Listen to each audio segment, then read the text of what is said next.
Where we're at right now is just we have to show that we're a good bet and show that we're a good investment and show that we can deliver on the projects that are promised. And, when your light rail trains are breaking down frequently or we have to shut down the system for 2 weeks, it makes it hard for people to want to invest. And so that's kind of really where we're at right now, is prioritizing, showing that look, we can do this. We know how to do it. We know how to invest. And once people see that it works and it's good, trying to then push for more.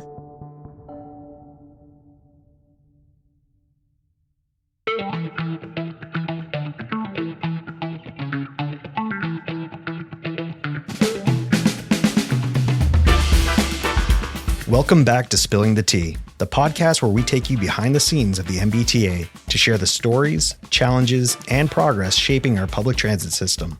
I'm your host, Andrew Cassidy of the MBTA's Customer and Employee Experience Department, and today I'm joined by Holly Arnold, Administrator for the Maryland Transit Administration. Every major transit system, including the MBTA, faces pressing challenges. Aging infrastructure, rising ridership, and the constant balancing act between long-term capital projects and today's service reliability. To explore how one of the nation's largest systems is confronting these very issues, I'm joined today by Holly Arnold. From buses and rail to paratransit and commuter services, Holly leads an agency tackling challenges that mirror our own, while also shaping the national conversation on the future of public transit. Join me as we dive into how the MTA is navigating these pressures, what lessons the MBTA can learn, and how leaders like Holly are driving change across the industry. Holly, welcome to Boston, and thank you for taking the time to sit with us for Spilling the Tea. Thanks for having me. It's so good to be back in Boston, and it is a beautiful day out there. You are the administrator for MTA, the Maryland Transit Administration. What's going on in Maryland? So much is going on in Maryland. Small question. Yeah, no, I mean, it's hard to summarize in a few sentences, but I think, the elevator pitch is just huge investments in restoring our system to what it needs to be, as well as expanding with the Purple Line outside of Washington, D.C. and Prince George and Montgomery County. So I guess before we completely dive into what's going on at the MTA itself, I'd like for our listeners and myself as well to get to know you a little bit better. So I know your career has spanned consulting, planning at MTA, and now you're leading one of the nation's largest systems. What's prepared you most for your current role as administrator? That's a tough question. I've had a lot of roles at MTA. I really did come up through the ranks. I started at the agency in 2012. Not as a bus operator, but I describe basically as the same thing. On the administration side, I was processing invoices. I would get 100-page invoices and go through page by page and write what grant they should be charged to. Being able to start at that level helped me to understand the agency in a way that maybe I wouldn't have otherwise coming in from the outside. So I think that's a really key piece, is just being able to understand the agency, understand how it functions, get that. I think having the planning background is also really key. I think leaders can come from any number of sectors, but I personally believe planners are really fantastic managers, because we're always looking, 10 steps ahead, always trying to understand, what should we be thinking about in the different areas and making sure we're kind of working towards that. And then the one other thing I always give a ton of credit for, so I grew up on a farm in Southeast Ohio, so there was not transit anywhere near where I grew up. But growing up on a farm, everybody has to pitch in. You have to get it done.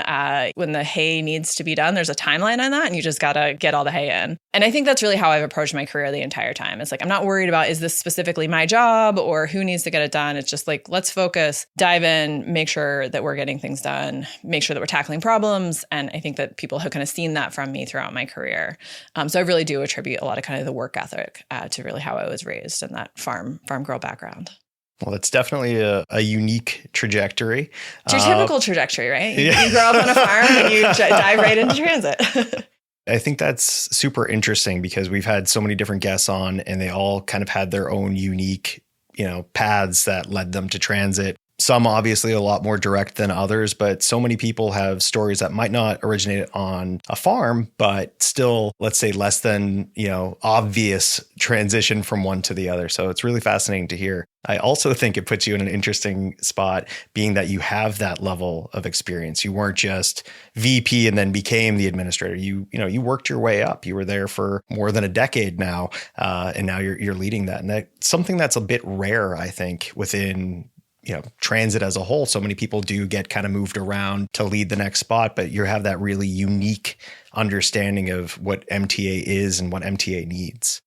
Yeah, I think having that perspective, right? Like, you know where the bodies are buried a little bit. It makes it easier when someone is presenting something to you to call BS on it, right? Because it's like, well, I did that job and I know when I did that job what the experience was. And so like, let's look at it in a different way, right? Like I am able to come in with that perspective. And I also did, my career trajectory was really through the administration side, planning, engineering, construction. Coming in as administrator, I got to know the operations side. So even though I was coming from an agency that I knew, an industry that I knew, operations was still pretty brand new to me. So I was able to come in that way and be the neutral third party of like, oh, I haven't dealt with union contracts before. And so like, let's dive in a new way that I haven't previously. So it's kind of both of those things. But I do think knowing the agency, knowing, kind of soup to nuts, like a lot of the history has been really helpful for me in navigating this role. What does the MTA encompass? What services? How big is it? How many riders are we talking about? So MTA is a statewide system. So we have service we consider kind of like the core modes that operate in the Baltimore region, which is our bus system. And bus is biggest for us. It does the kind of workhorse. 80% of our ridership is on our bus system. Yeah.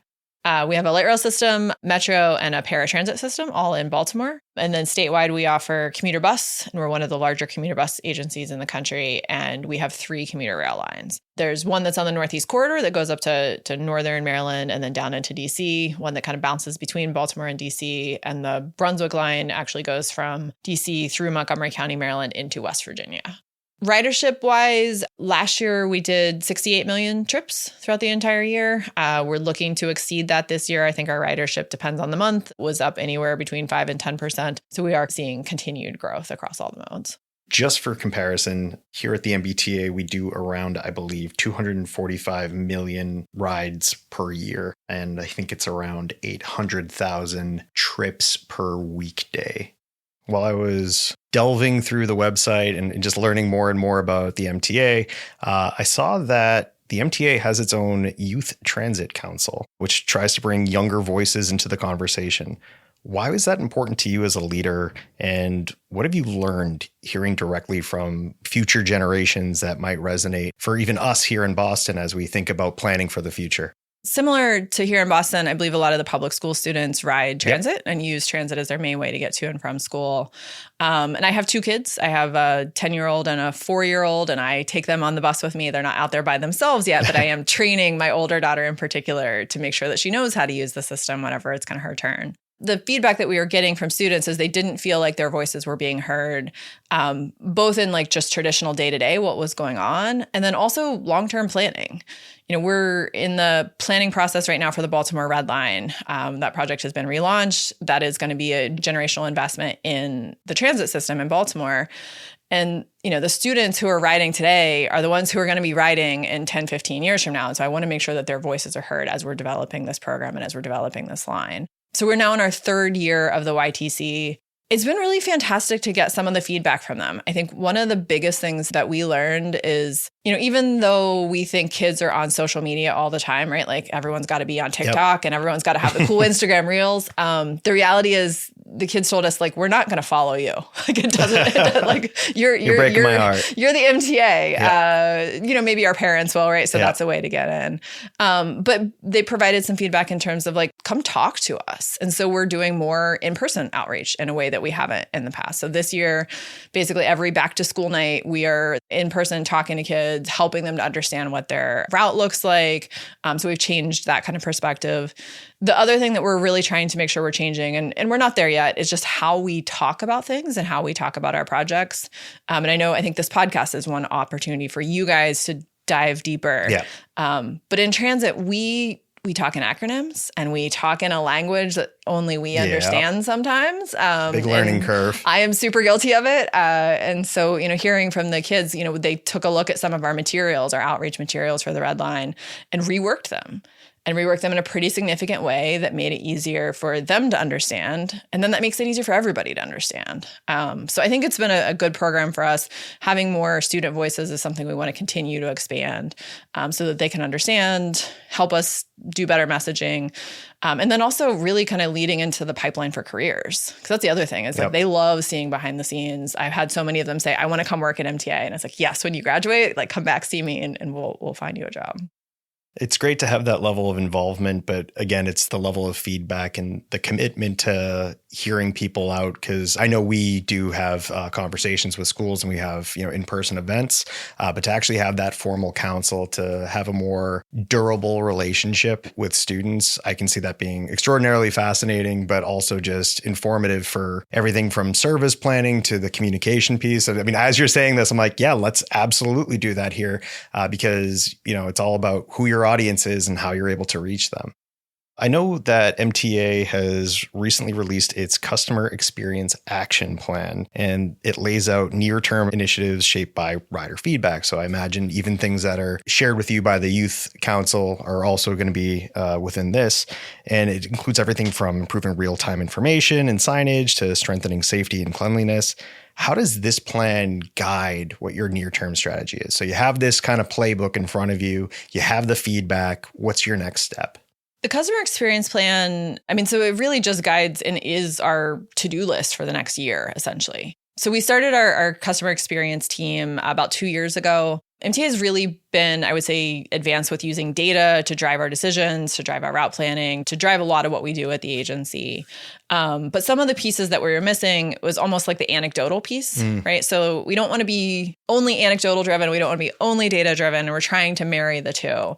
So we hired our first rider experience director. And so she and her team have been out there talking to the riders. And that is really essentially what has driven the plan. The goal of it is being incredibly action-oriented and achievable. So many times what I've seen from MTA, and I'm guilty of it as a planner, is that we put things in there of like, this is an aspirational thing. It's not funded. We'd like to do it. And that's great. But the reality is that it's just a plan that sits on a shelf. And so the customer experience plan, it's funded, it's achievable, it can happen in the next year. Some of it is process things that are just like easy for us to do. Some of it is, some changes that we need to make to our contracts. But it really is helping us to kind of guide, these are specific things will happen in the next year.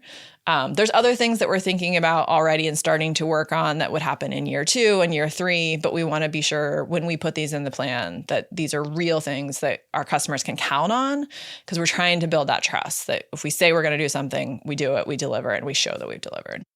And it's focusing on what is actually achievable versus what might just be a nice dream, but doesn't really have any funding or resources to get off the ground. Yeah. Again, I'm a planner. Great plans are fantastic and can be driving forces. But at the same time, sometimes we lose trust with the public when we have plan after plan after plan that we just don't deliver on. And so we're trying to kind of change that narrative of, yes, we can think big and we can think aspirationally, but we also can just be really realistic and deliver some real huge benefits to our riders in the short term. How do you think Boston could take inspiration from this and strengthening our own customer experience initiatives? I think you guys already do a fantastic job. This podcast, again, a good example. I was fishing for a compliment. Yeah, no, just kidding. But we're listening to riders, talking directly with riders. I think, we look around the industry and the T is one that we look to for some of the things that you've been able to achieve. In terms of like the customer feedback from what I've seen in terms of cleanliness and reliability, like those are huge changes that you've been able to make. Same thing with frequency. So I think, again, you're kind of already doing it. It's listening to our riders and delivering on what they say that they want, which honestly, more often than not, is fast, frequent, reliable service that is safe. I know you're also in the middle of another change, this being with phasing out the Charm card and moving completely to the Charm Pass. So I know it's already, from my understanding, the pass has been out, but now it's like, okay, everybody say goodbye to the card. We're moving forward. And it reminds me of what we're experiencing here. So we have our Charlie card. We had our Charlie ticket. Now it's tappable. So that was one evolution. We have Tap to Ride, which is kind of our newest evolution last summer. We can pay with your smartphone, smartwatch, what have you. But I think you're a little ahead of us with the app piece, which is not too far off in the horizon for us. I know you all have already launched that. And how is that going? What has that experience been like? Are people excited to have the app, or do you have the diehards that want that physical fair media? What's going on there? And then again, what advice do you have for us? Is because we're right around the corner from the same spot. Yeah, no, all of the above. And I have to say, I love that you guys have the tap to ride. I use that on the way down here, and I thought very helpful for tourists and those visiting. Absolutely. Honestly, I mean, as much as I love having all the different transit cards, of course. I also just like being able to. We'll get you a Charlie card. Pay with my phone. I mean, so I think right in that area, you guys are ahead of us. That's where I want to be, is to be able to be in that kind of open payment area, so folks can use their credit card or phone to get on. We launched our app several years ago. I will say it has been incredibly popular. It's still, I think, one of like the highest rated apps that our vendor has. Oh, wow. So yes, a ton of really positive feedback that we've got from our riders. We also have seen year over year just continued growth as more and more people adopt it. And it's really fun when I'm on Reddit and I see someone say like, oh, how do I get there? And someone says, download the Charm Pass. It's so great. So it kind of does its own advertising. That said, there are definitely still diehards who are all in on the Charm card, and there is simplicity to that. Yeah, of course. Right? You don't have to worry about your phone dying. You don't have to write any of those things. If you don't have a phone, you lose your phone. So I definitely understand that, and I think that's why for us, getting into the tap to go, tap and ride, whatever you want to call it, is the way to move forward, so that we have all of those options for people. But I think the biggest thing is, again, just trying to be transparent about the why behind it, is, where we're going, why we're going that way, making sure that we're laying out the game plan to let people know that, okay, yes, being able to pay with your credit card is coming, and putting some time frames on that as well. And Charm Pass allows you to pay your fare across all modes. Yep. So it's good for all of our modes, even for folks who have the discounted fares. You can do it through that. We also only do free transfers if you use the Charm Pass. So that is one kind of motivation. Yep. And we just extended it to 2 hours. So making sure that folks know if they want to use it, it gives a ton of freedom and flexibility. We also have a few Fare Pass products that are also only available on Charm Pass. Charm Flex, we call it. So if you're only coming back to work for 3 days, we have a 3-day pass that's slightly discounted. We have a 6-ride pass that's slightly discounted. So trying to kind of recognize some of those things. So I think, if I have to give advice, add those little carrots, right? To make it that something that people want to use, and it's a better deal for them, helps to get them to download it. Makes a lot of sense. We do have an app for our commuter rail services called M-Ticket, and it does have things like our 5-day Flex Pass, which is very similar, but there's a little bit of a separation, at least for now, until we have our future fare system between our commuter rail lines and ferry, as well as then subway and bus. So definitely something to aspire to have that ease of use, not have to have multiple apps, not make sure one app is topped off and the other one isn't, or anything to like.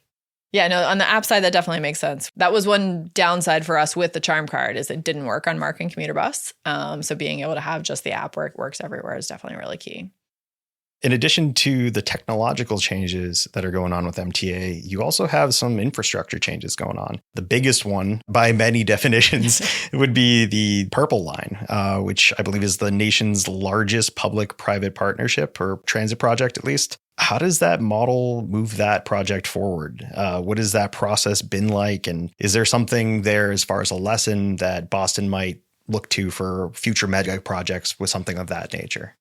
I will say, the Moore administration in particular, which our Governor Moore has really been focused on investing in transit and transportation across Maryland, a ton of just helping us to get back to where we need to go, and making sure that we're continuing to invest in the Purple Line. It is the largest transit P3 in the country. It is 80% complete at this point. We're getting a rail vehicle every week. So I'll say, wow. I think today it's 18. By the time you guys air this, it will be even more. So it's really exciting to see the progress that's been made there. The P3 model and that project in particular has experienced some challenges. Yep. I will say where we are today and my involvement in the project, I came into this role in 2021. We were kind of midway between where the previous design build contractor had left and the new design builder was being brought on.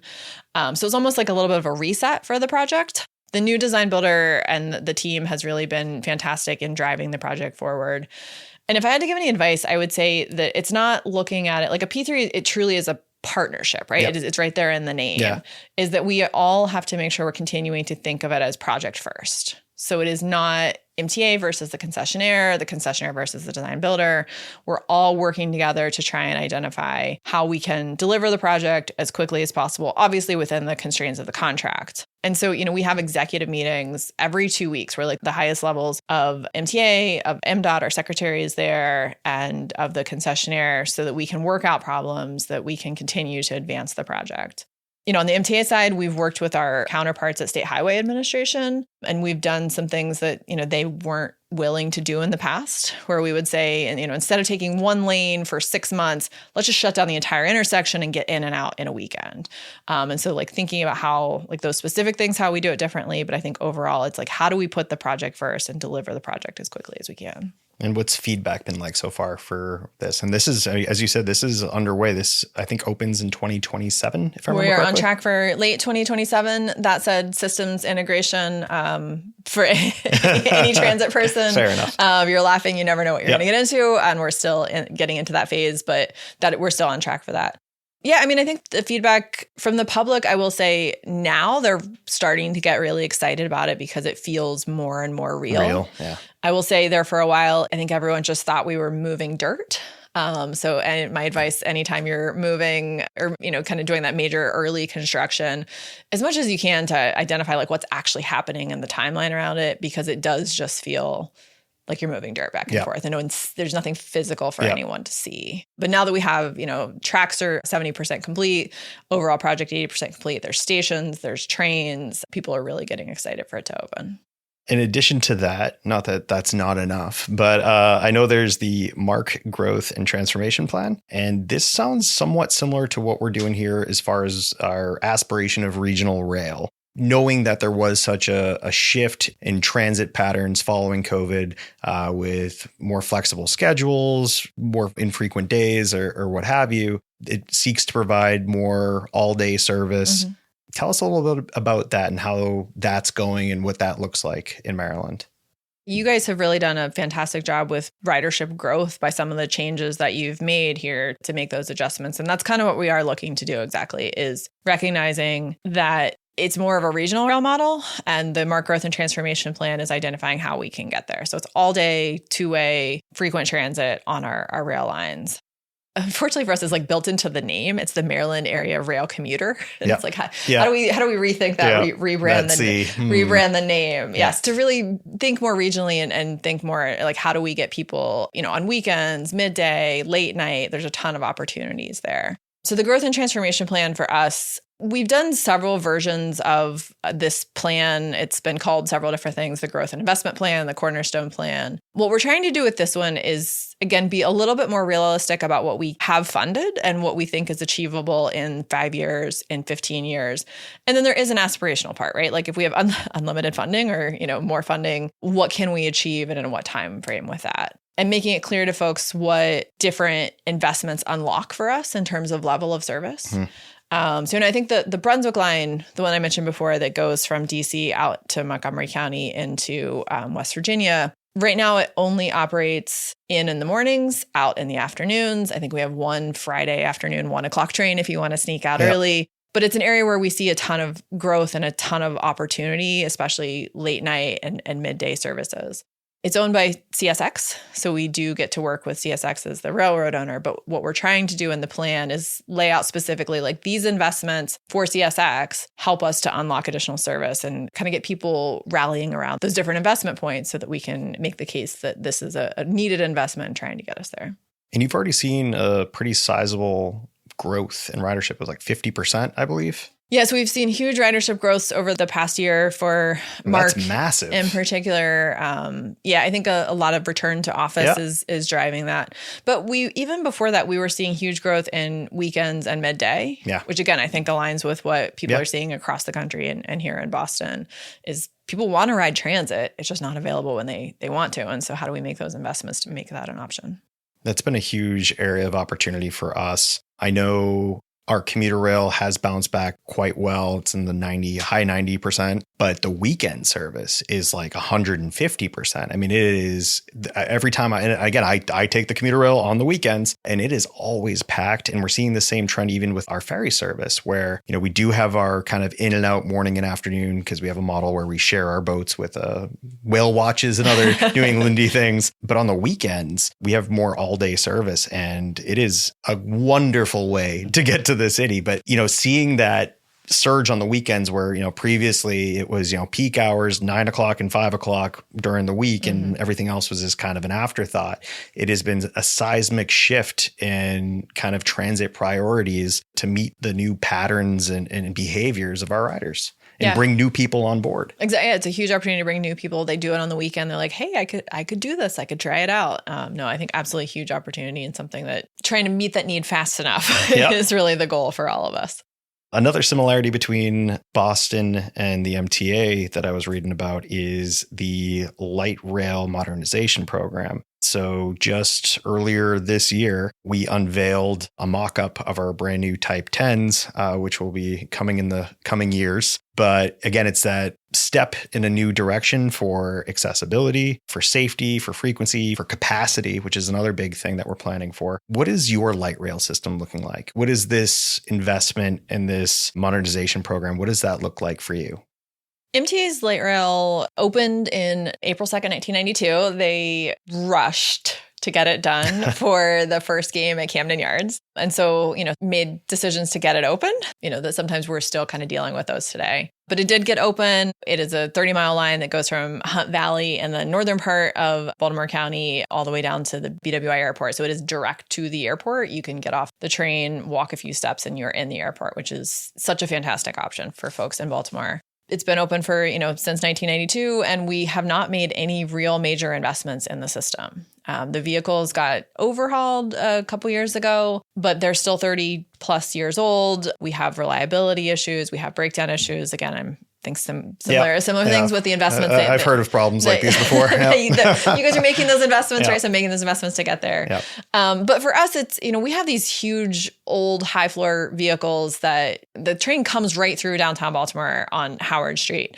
And it is imposing. Like it does not fit the environment. It is just this gigantic vehicle. You have to go up a high block. The operator has to come out of their cab and put down a ramp for you to get on. So anyone with a stroller or a wheelchair, it's just incredibly inefficient for them. And folks don't want to use it in that way. So I'm so excited about this investment. It is really a generational investment. And so what we're going to do is get new vehicles, get a new signal system. All of the stations will be touched so that we can get rid of those high blocks and expand the system so you can just kind of roll on and off or walk on and off to the low floor vehicles. And then we're also making investments in the kind of behind the scenes, the electrical system, so our traction power substation. Again, very similar. Yep. Yes. So these huge investments to improve the reliability of the system. And what we're going to see, in the weeds, nerdy stuff, but the electrical system hampers us quite a bit. Yeah. Like we have a guy who sits in one of our substations during the Ravens games and is ready to push a button to restart if we overload the system. Oh, wow. That's where we're at. Yeah. And so we're trying to get to the point where you don't need a guy to push a button. I don't need the guy. We can have that guy doing other things and focusing on that. And beyond that, it's going to improve our travel time. So we're looking at, potentially 20% travel time savings. That's huge. Being able to do 7.5-minute headways. Right now, off peak, we're 15 minutes. So and there's two branches. Massive, There's two branches at the southern end, which means that the airport service is only every 30 minutes, which is just, right? Like you cringe. So we want to improve the frequency of that service. And so that's what this investment allows us to do. It's, over $1 billion. Governor Moore and the General Assembly passed a budget package this past session that allowed us to do that. And so we're so excited about it. So it sounds like there's a lot of amazing things happening, a lot of similarities between what's happening in Maryland, what's happening here in Boston. I know something that is also similar for not just Maryland, Boston, but truthfully public transit as a whole is always the funding issue. I took a look over the capital needs inventory, and I think it highlighted around $14 billion in assets. And what it would take to keep everything in a state of good repair. I think 90% of that was funded. Yes. So huge. That means things, as you were talking about earlier, things that can actually happen. Yes. How do you balance, I suppose, the near term and the long term when you're looking at this? Because again, we've had to deal with infrastructure issues. It's no secret. And, it's an ongoing process for our system to be in a state of good repair. So how do you, I guess, balance that budget and what the priorities are in the near and long term to keep Maryland running?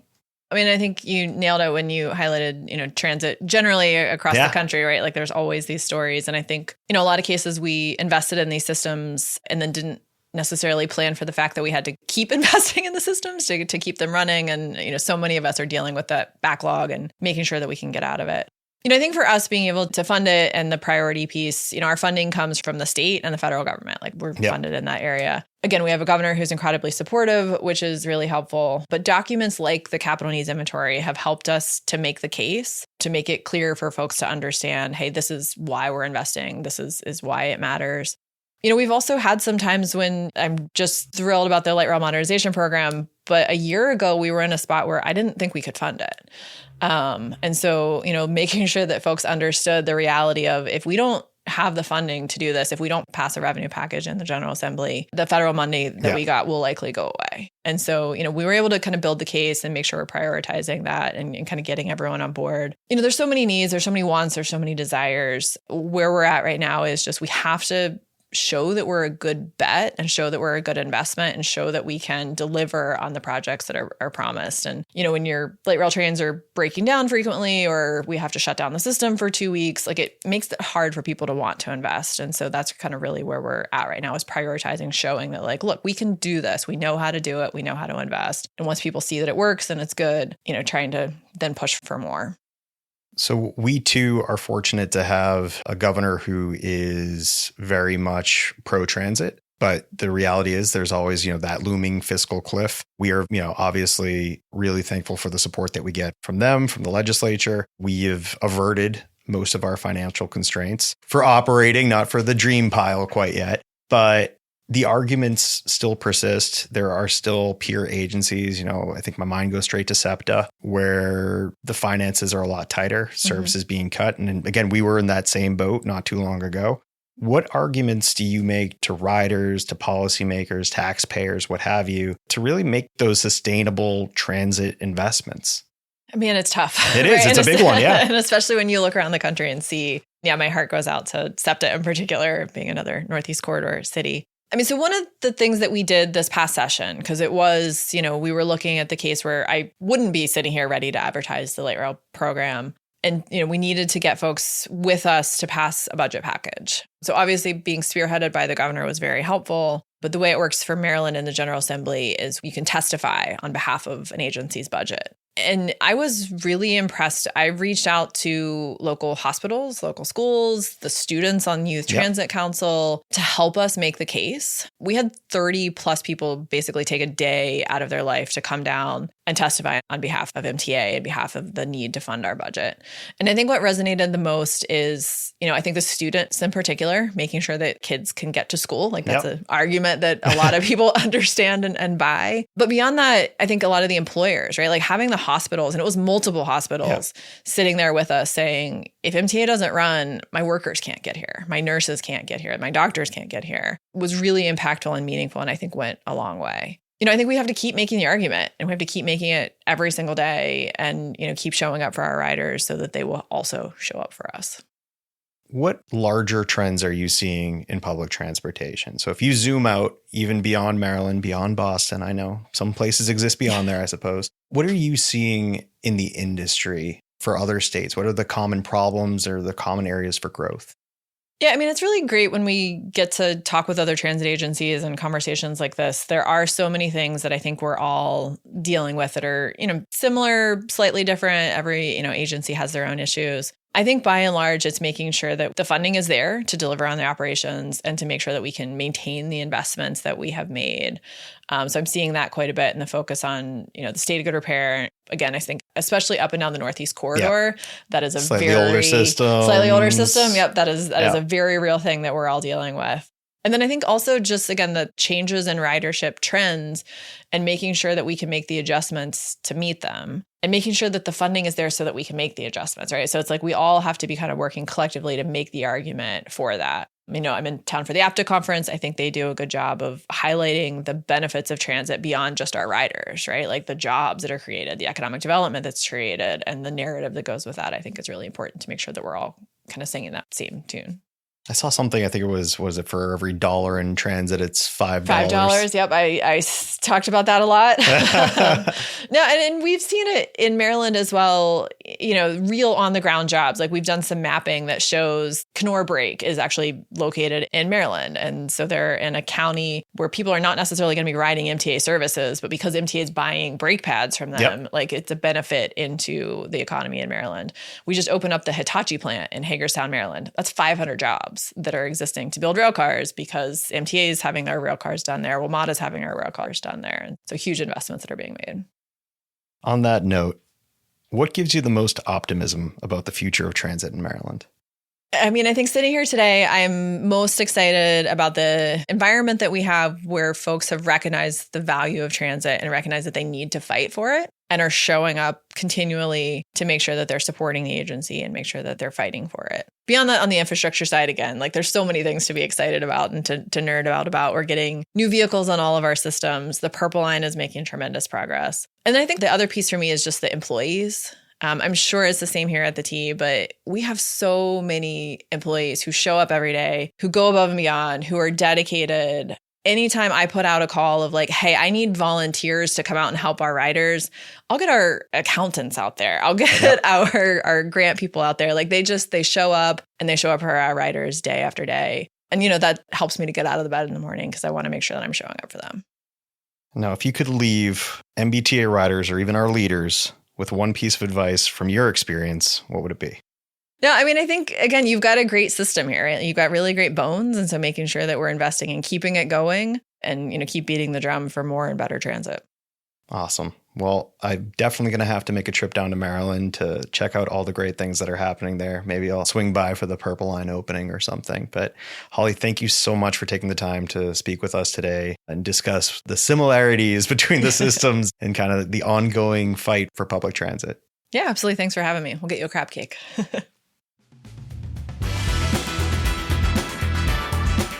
Thanks for tuning in to another episode of Spilling the Tea. A special thanks to Holly Arnold for reminding us that whether you're in Baltimore or Boston, transit is central to how communities grow and thrive. If you have feedback or ideas for future episodes, we'd love to hear from you. Email us at social@mbta.com. Until next time, I'm Andrew Cassidy, and this has been Spilling the Tea.